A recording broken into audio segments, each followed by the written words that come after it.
मोक्ष मार्गस्य नेतारं वेत्तारं कर्मभूभृतां ज्ञातारं विश्वतत्त्वानां वन्दे तद्गुणलब्धये वन्दे तद्गुणलब्धये। अनंतानंद सिद्ध परमेष्ठी भगवान की जय। देवादिदेवादि ब्रह्मा आदिनाथ भगवान की जय। कल्पतरु श्री शांतिनाथ भगवान की, 24 तीर्थंकर भगवान की, द्वादशम जिनवाणी माता की, समस्त गणधर भगवान की, श्रीमद उमा स्वामी आचार्य गुरुदेव की, गणधराचार्य श्री कुंथु सागर जी गुरुदेव की, आचार्य श्री कनक नंदी जी गुरुदेव की, परम पूज्य प्रज्ञा योगी दिगंबर जैनाचार्य श्री गुप्ती नंदी जी गुरुदेव की, तत्वार्थ सूत्र ग्रंथ की, राज की जय।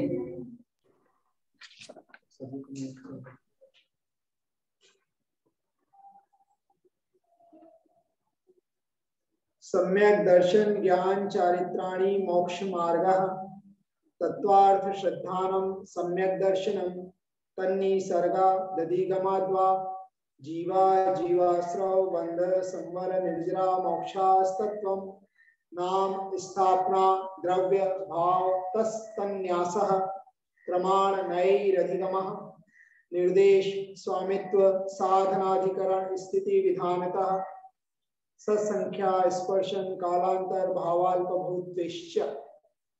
यहाँ तक अपने सूत्र हुए थे और विगत 2 दिनों से स्लाइड के माध्यम से हम रिवीजन कर रहे हैं। उसी रिवीजन को पहले आगे बढ़ाएंगे और उसके पश्चात संभवतः आज बुधवार है, शुक्रवार के दिन आपकी परीक्षा रहेगी। परीक्षा का समय वही दोपहर में हम रख सकते हैं। आइए नेहा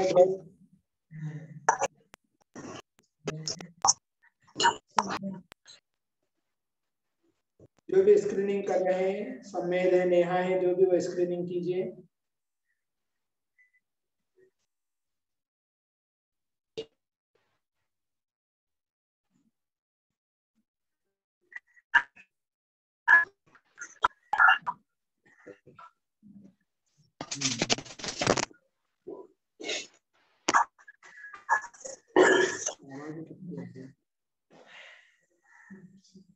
कल हम सम्यक दर्शन का सूत्र हमने प्रमाण नये रिधिगम देखा था।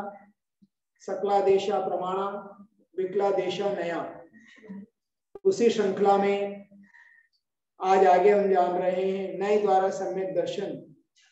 नए की हमने बात की थी, तो नए का जब भी कथन होगा किसी न किसी अपेक्षा के द्वारा होगा, बिना अपेक्षा के कथन नहीं होगा। तो कर्म की अपेक्षा दर्शन मोह के क्षय उपशम या क्षयोपशम से होने वाला भाव सम्यक दर्शन है। और व्यवहार नय से देवशास्त्र पर श्रद्धान करना, तो व्यवहार नय की अपेक्षा देवशास्त्र पर श्रद्धान करना सम्यक दर्शन या अपेक्षा से कथन है। इस प्रकार नय के द्वारा सम्यक दर्शन को हम जान सकते हैं। उसी प्रकार सम्यक ज्ञान को भी जान सकते हैं, उसी प्रकार सम्यक चारित्र आदि सभी को हम जान सकते हैं। आगे बढ़ाइए। अब यहाँ पुनः इस स्लाइड के द्वारा प्रमाण द्वारा जीव तत्व, जीव पदार्थ, ज्ञान दर्शन स्वभावी है एवं मति ज्ञान आदि उसकी अवस्था है। यह किसके द्वारा जाना? प्रमाण से। और जीव नित्य है और अनित्य है, यह भी प्रमाण के द्वारा मालूम होता है। जीव अनंत धर्मात्मक पदार्थ है, यह भी प्रमाण के द्वारा हमको मालूम पड़ता है। प्रमाण के द्वारा जीव का यह स्वरूप हमारे लिए ज्ञात होता है पूर्ण रूप से। क्यों? क्योंकि जीव अनंत धर्मात्मक है, इतना ही ज्ञान हमको होता है। किंतु अनंत धर्म में से हम जब भी कथन करेंगे, किसी एक ही धर्म का कथन कर पाएंगे, और एक धर्म का कथन करेंगे तो वह नय हो जाएगा। जीव नित्य और अनित्य है। यदि नित्य अवस्था का कथन करेंगे तो किसी अपेक्षा से होगा, और अनित्य अवस्था का कथन करेंगे तब किसी अपेक्षा से होगा। आगे बढ़ाइए। अभी यहाँ अपेक्षा से नई का कथन हुआ, स्वभाव की अपेक्षा से नित्य है। कौन? जीव। और पर्याय की अपेक्षा अनित्य है। ऐसे ही अजीव आश्रव आदि तत्व को भी जान लेना चाहिए। पर हमारे लिए बताया गया है कि जैसे नए के दर्शन को जाना, उसी प्रकार नए के द्वारा हम जीव को भी जान सकते हैं, नए के द्वारा अजीव को भी जान सकते हैं। यहाँ पर उदाहरण में एकमात्र जीव को हमने यहाँ पर समझा है। और आगे बढ़ाइए। इस प्रकार प्रमाण और नय, यह सूत्र हमारे लिए यहाँ पर पूर्ण हुआ। प्रमाण नये अधिगम, प्रमाण के द्वारा और नयों के द्वारा अधिगम अर्थात ज्ञान होता है। किसका ज्ञान होता है? तो जीवादि पदार्थों का हमारे लिए ज्ञान होता है। तो क्या इतना ही है या और भी कोई उपाय है जिससे हम सम्यक दर्शन आदि को जान सकते हैं? जी हाँ, और भी उपाय है। उसके लिए आचार्य भगवान अगला सूत्र नंबर 7 हमारे लिए कह रहे हैं। निर्देश स्वामित्व साधनाधिकरण स्थिति विधानतः। निर्देश स्वामित्व साधनाधिकरण स्थिति विधानतः। निर्देश स्वामित्व साधन अधिकरण स्थिति और विधान, इनके द्वारा सम्यक दर्शन आदि विषयों का ज्ञान होता है। आइए अब क्रम से जानते हैं। मध्यम रुचि वाले शिष्यों के लिए यह सूत्र दिया है। संक्षेप रुचि वालों के लिए प्रमाण नये अधिगमः, और विस्तार रुचि वालों के लिए सत्संख्या आदि वह वाला सूत्र आगे आने वाला है। मध्यम रुचि वाले शिष्यों के लिए पदार्थ को जानने का उपाय निर्देश। निर्देश अर्थात क्या? वस्तु के स्वरूप को निर्देश कहते हैं। हमने परिभाषा लिखी थी। स्वामी वस्तु का जो मालिक है या जो स्वामी है वह स्वामित्व कहलाता है या स्वामी कहलाता है। तो अर्थात पना, हमने स्वामित्व सूत्र में पढ़ा था ना, स्वामित्व त्व अर्थात पना, तत्व तत् अर्थात उसका, त्व अर्थात पना अर्थात स्वभाव। तो इसी प्रकार जिसकी मालिकियत है, जिसका स्वामी पना है, वह मालिक स्वामित्व। साधन उत्पत्ति के कारण को साधन कहते हैं, यह साधन हो गया। अधिकरण आधार को अधिकरण कहते हैं, यह भी हमने जाना। स्थिति अर्थात टाइम पीरियड या काल, उसकी मर्यादा, उसको स्थिति कहते हैं। और विधान, विधान अर्थात भेद। और इसको आगे उदाहरण द्वारा समझते हैं। आगे बढ़ाइएगा। सम्यक दर्शन क्या है? यह निर्देश। किसी ने पूछा सम्यक दर्शन क्या है, तो जीवादि पदार्थों का श्रद्धान करना सम्यक दर्शन है। सम्यक दर्शन का स्वरूप हो गया। तो स्वरूप का जहाँ कथन किया जाता है वह निर्देश होता है। आगे बढ़ाइए।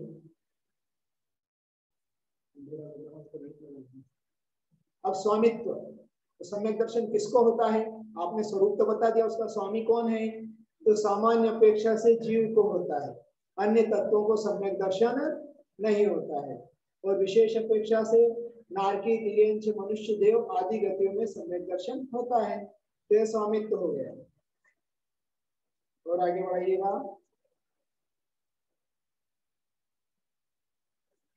सम्यक दर्शन का साधन कारण क्या है?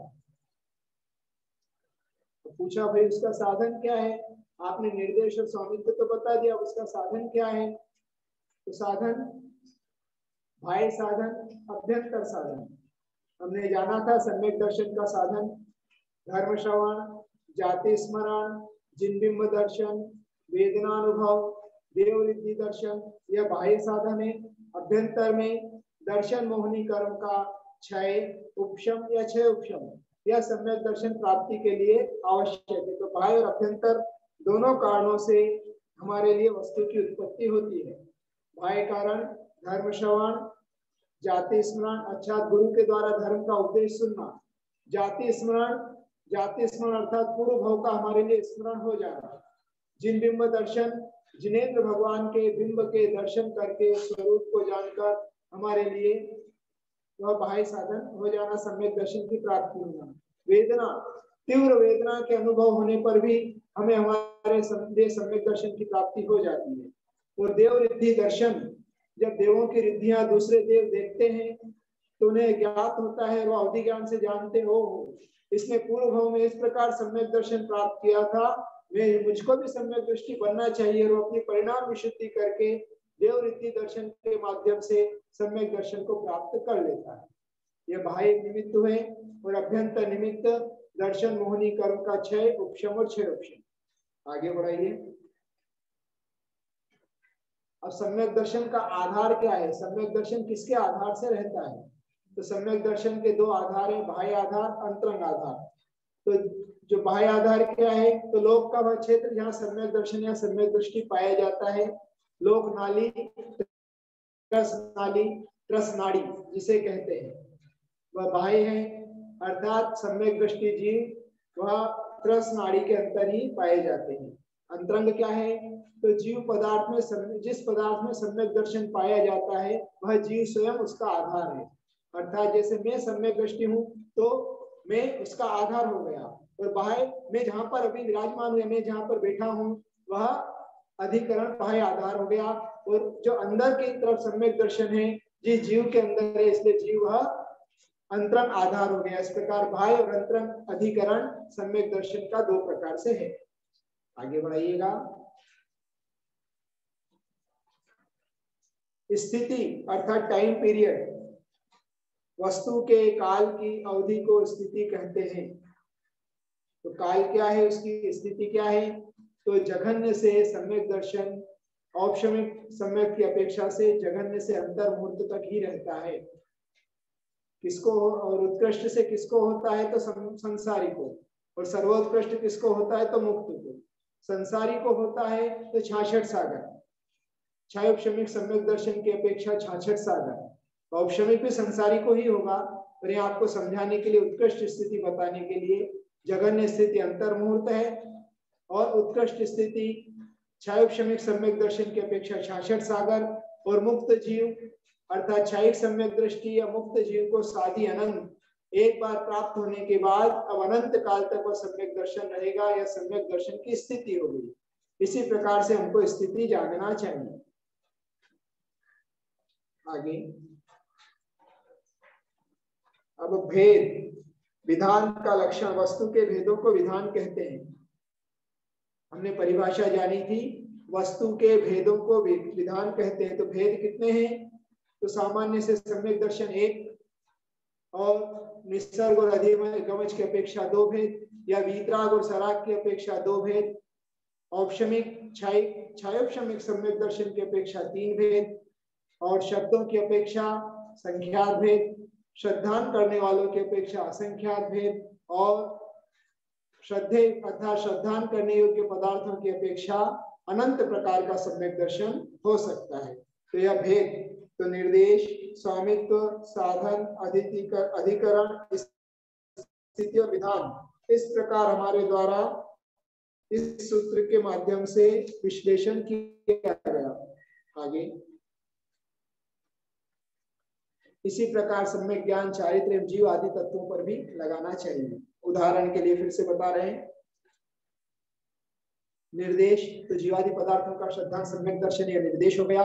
स्वामी सामान्य से जीव और विशेष से गति आदि में। साधन भाई में दर्शन मोहनी कर्म का क्षयोपशम आदि, और अभ्यंतर जाते स्मरण आदि।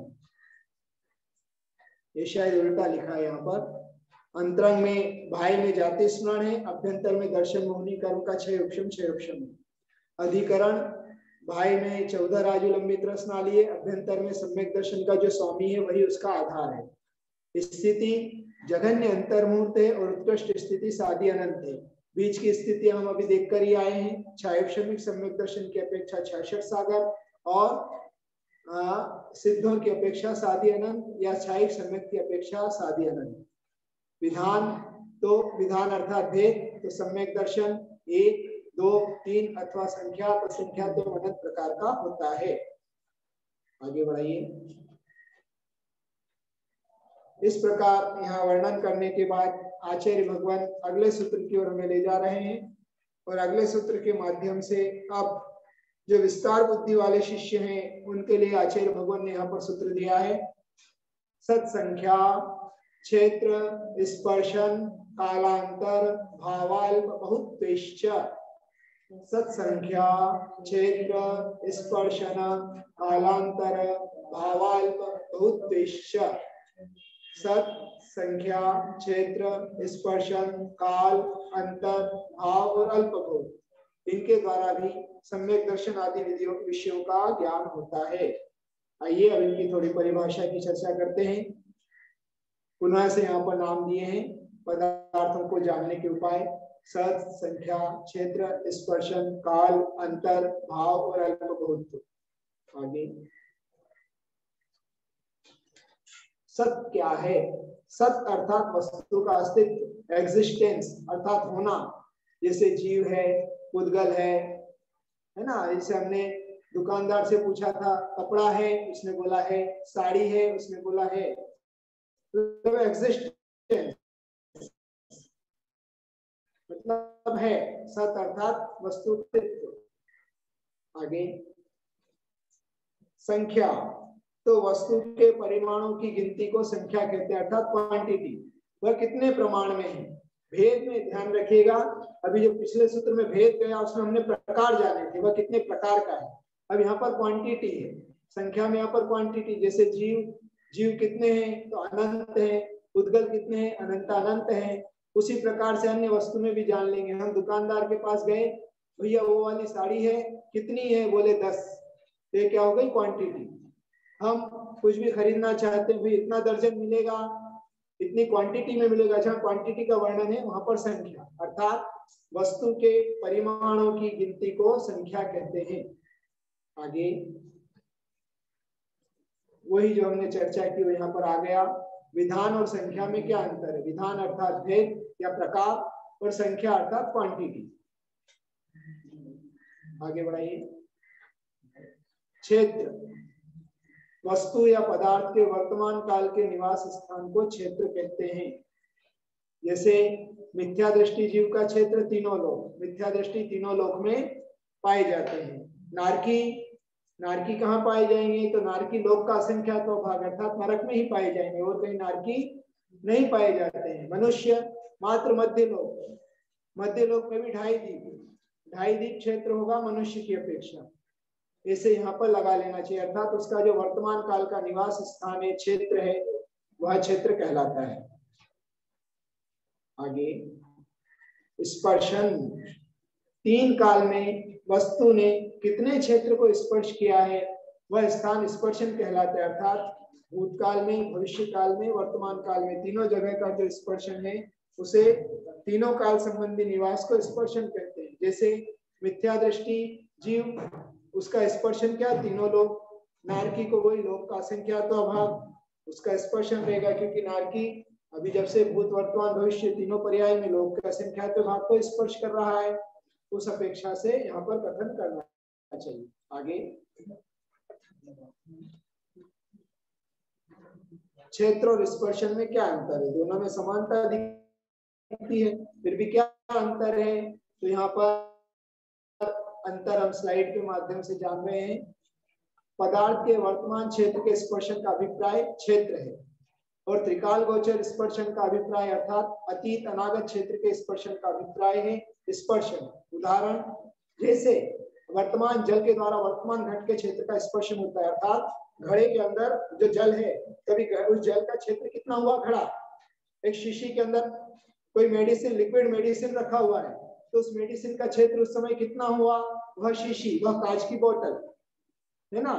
वो जल, सामान्य से जल बोलेंगे तो जल का त्रिकाल गोचर क्षेत्र तीनों लोक है। क्यों? क्योंकि जल तीनों लोक में पाया जाता है। इस हिसाब से क्षेत्र और स्पर्शन में अंतर है। आगे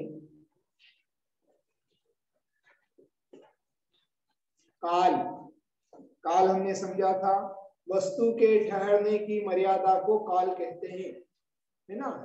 तो वस्तु के ठहरने की मर्यादा कितनी है उससे हम जान लेंगे। जैसे किसी क्षेत्र में स्थित वस्तु के समय की मर्यादा का निश्चय करना काल है। जैसे सामान्य से मिथ्या दृष्टि जीव का काल सब काल की अपेक्षा नाना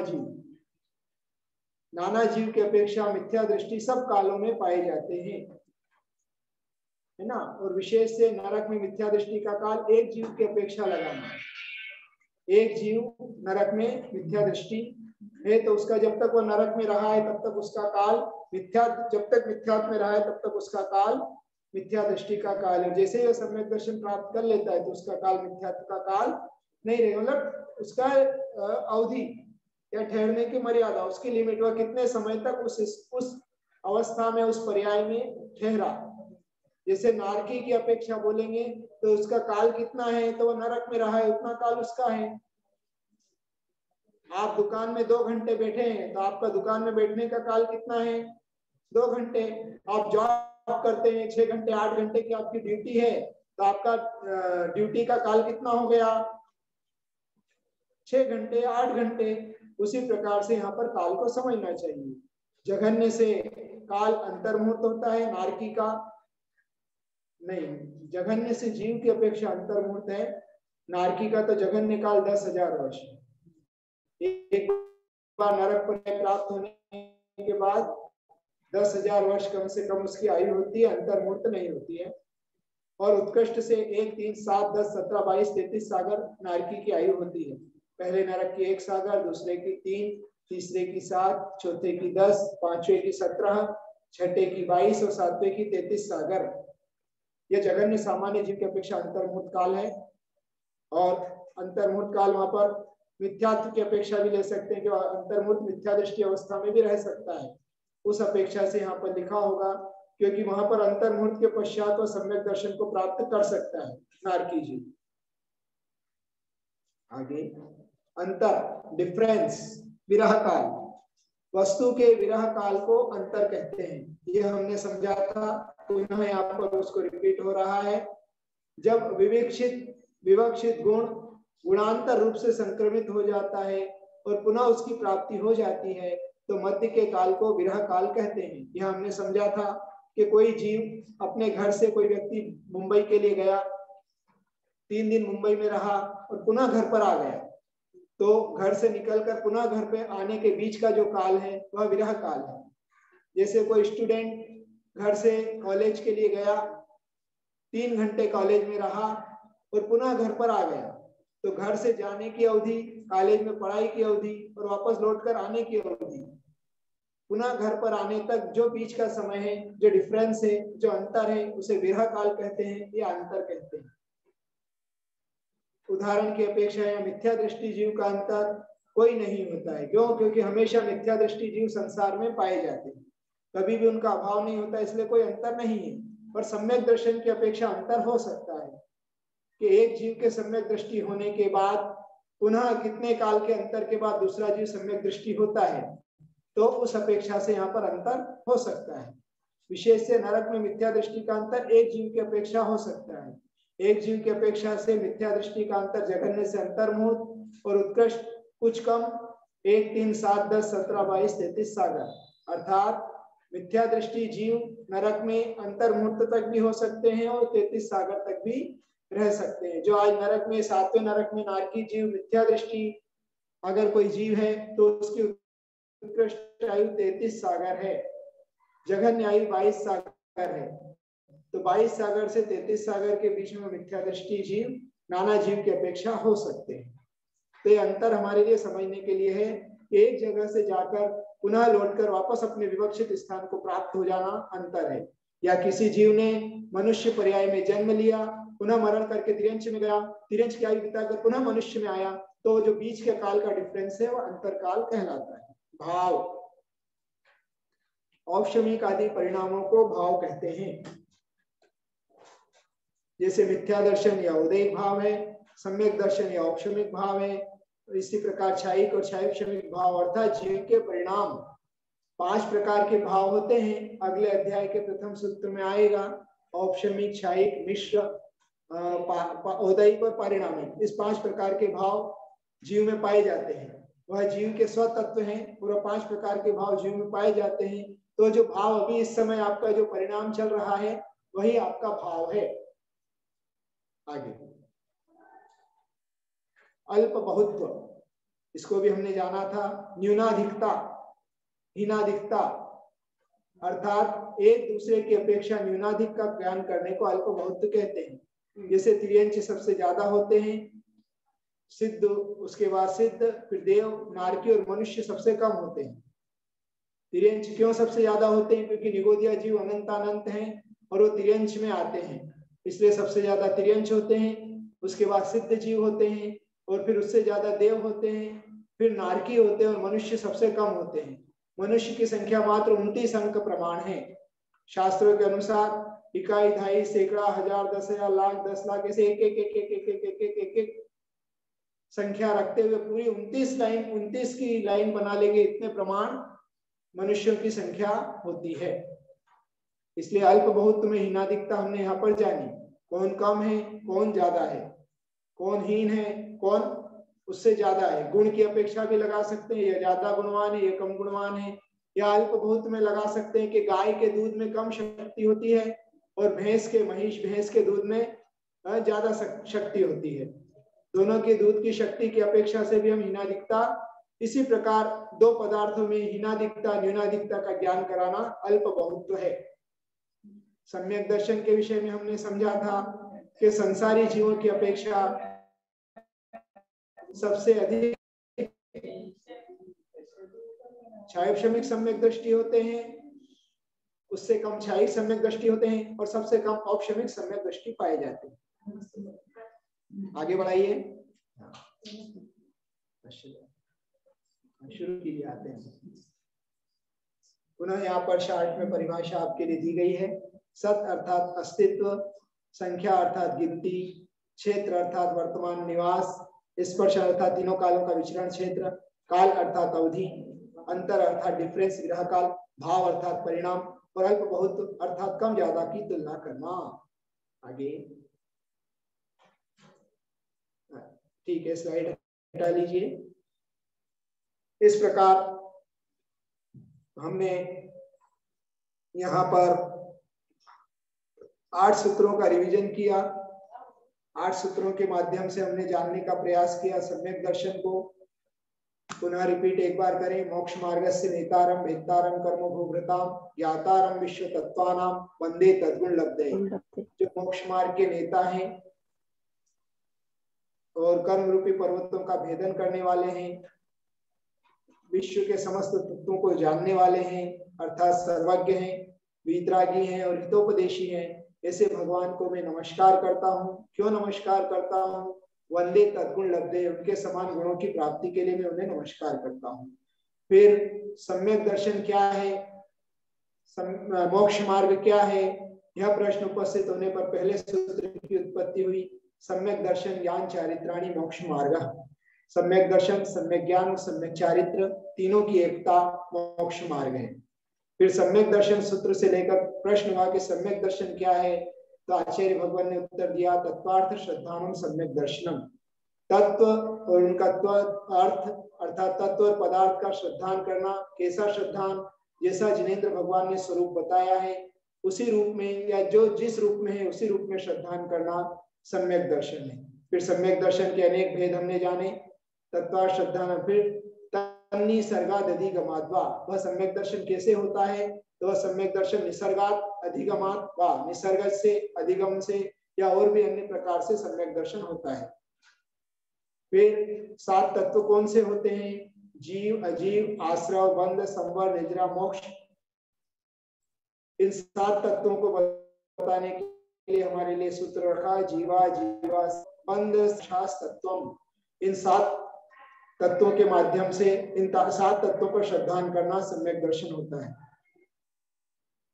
जीवा जीवाशो बंध संवर निद्रा मोक्षास तत्वम। फिर इनको सम्यक दर्शन आदि को जानने किस प्रकार जान सकते हैं? तो उन्होंने पहले 4 निक्षेप बताए, नाम, स्थापना, द्रव्य भाव, तत्न्यासः। नाम निक्षेप, स्थापना निक्षेप, द्रव्य निक्षेप और भाव निक्षेप। इनके द्वारा तत् अर्थात उसका सम्यक दर्शन आदि का न्यास अर्थात निक्षेप होता है। फिर और भी कोई जानने के उपाय हैं? तो कहा प्रमाण नये अधिगमः। प्रमाण और नयों के द्वारा सम्यक दर्शन आदि पदार्थों का अधिगम अर्थात ज्ञान होता है। और मध्यम रुचि वाले शिष्यों के लिए निर्देश, स्वामित्व, साधना, अधिकरण, स्थिति, विधानतः। निर्देश, स्वामित्व, साधन, अधिकरण, स्थिति और विधान, इसके द्वारा भी सम्यक दर्शन आदि पदार्थों को जाना जा सकता है। और अभी लेटेस्ट में हमने जाना अंत में आज की क्लास में सत, संख्या, क्षेत्र, स्पर्शन, कालांतर, भावाल्प बहुतेश्य। सत, संख्या, क्षेत्र, स्पर्शन, काल, अंतर, भाव और अल्प बहुत्व, इसके माध्यम से भी पदार्थ, वस्तु, सम्यक दर्शन आदि को जाना जा सकता है। इस प्रकार 8 सूत्रों के माध्यम से तत्वार्थ सूत्र में सम्यक दर्शन की विवेचना या वाचना यहाँ पर पूर्ण हुई है। और शुक्रवार को इसकी परीक्षा ली जाएगी। वही दोपहर में 1 बजे आपके लिए लिंक शुरू होगा। लिंक किस प्रकार प्राप्त करना है, तो ये फेरी है, अक्षता, नेहा, संध्या दीदी आदि के माध्यम से आपको लिंक प्राप्त हो जाएगी परीक्षा की लिंक। तो व्हाट्सएप ग्रुप आदि में आप यदि नहीं है तो संपर्क करके उसमें जुड़ जाएं, और हुआ तो संभवतः कल आपकी क्लास के इस पटल पर भी लिंक प्रेषित कर दी जाएगी, तो आप उसके माध्यम से वह लिंक कॉपी करके रख लें अपने अपने डिवाइस में, और फिर शुक्रवार के दिन दोपहर में 1 बजे लिंक ओपन करके परीक्षा देना प्रारंभ करेंगे। तो आज की क्लास में इतना। किसी का कोई प्रश्न हो तो यहाँ पर पूछ सकते हैं। नमस्ते। जो प्रश्न पूछ रहा है उसको स्पॉटलाइट करो, हमारा स्पॉटलाइट है। नमस्ते मुनिश्री। हाँ, 7वें सूत्र में स्थिति है और 8वें सूत्र में काल है, दोनों एक ही है? स्थिति हाँ बिल्कुल एक ही है जी। और कल इन स्लाइड के माध्यम से बताया था कि नए को अपन भाषा और ज्ञान से, वाणी और ज्ञान से कर सकते हैं, और क्रिया और वस्तु के माध्यम से, ऐसा कुछ था। उसका अर्थ क्या था? मतलब नए को हम सही है, नए को हम ज्ञान में, ज्ञान के लिए नए को लगा सकते हैं। क्रिया और वस्तु में नए को नहीं लगाया जाता है। मतलब कोई भी क्रिया हो रही है उसमें नए नहीं, उस क्रिया का कथन करने के लिए नए का प्रयोग हो जाएगा। अर्थात ज्ञान के लिए, उसका ज्ञान प्राप्त करने के लिए, उसका कथन करने के लिए नए का प्रयोग होगा। और जो क्रिया हो रही है वह नयात्मक नहीं है, वह क्रियात्मक जी।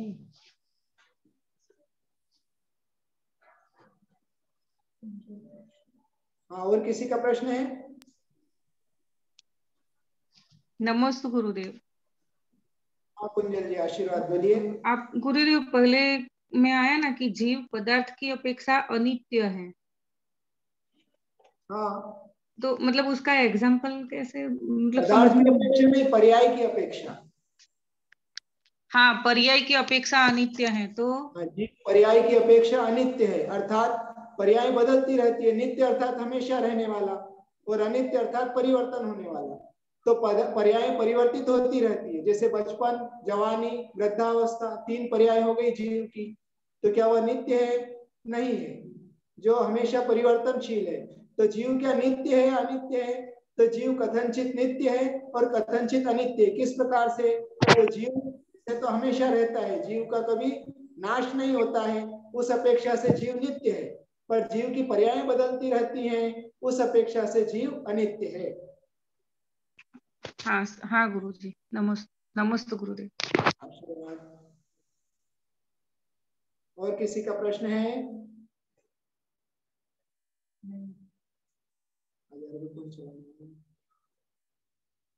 हाँ तो ठीक है, समय अपना हो चुका है।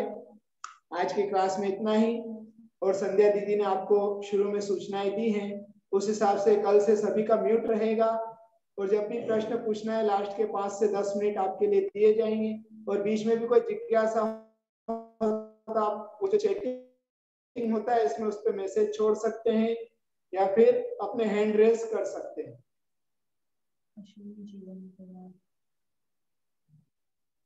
हाँ, आज का अर्घ अश्विनी जीवन जी साहू जी औरंगाबाद चढ़ाएंगी। लीजिए जिनवाणी माता के लिए अर्घ। नीरगंध वस्त्र आदि अर्घ भाव से लिया, आपका विधान मात्र भक्ति भाव से किया। दिव्य देश नाम महान है जिनेश आपकी, मात अर्चना हरे प्रवंचना विभाव की। ओम ह्रीं श्री जिन्मुखोद्भव सरस्वती वाग्वादिनीभ्यो नमः। जलादि अर्घ्यं निरूपयामि स्वाहा। अश्विनी जीवन जी साहू जी परिवार गुरु भक्त हैं और लगभग 2002 से संघ से जुड़े हुए हैं और निरंतर साधु सेवा में, गुरु भक्ति में, धर्म ध्यान में निरत रहते हैं। पूरे परिवार के लिए बहुत सारा आशीर्वाद है। स्वीकार कर लीजिए। कनक रचित का थाली सजा कर लाए हम गुरु चरणों में, आशीष हमको दे दो गुरुवर छक जाए भव बंधन से। रत्न त्रय निधि पाने हैं तू श्री फलित द्रव्य सजाया है। शीर्ष चंद्र गुरु के चरणों में नित नित शीश झुकाया है, नित नित शीश झुकाया है। ओम निशि परम पूज्य मनीषी शेष गुप्त मुनिराचरणे अनेक उत्प्राप्त अर्घ्यम निर्पाम ते स्वाहा। जिनवाणी के ज्ञान से सूझे लोकालो, सोवाणी मस्तक चलो सबादे तमो 9 बार नमोकार मंत्र का जाप कीजिए। सभी के लिए आशीर्वाद हो।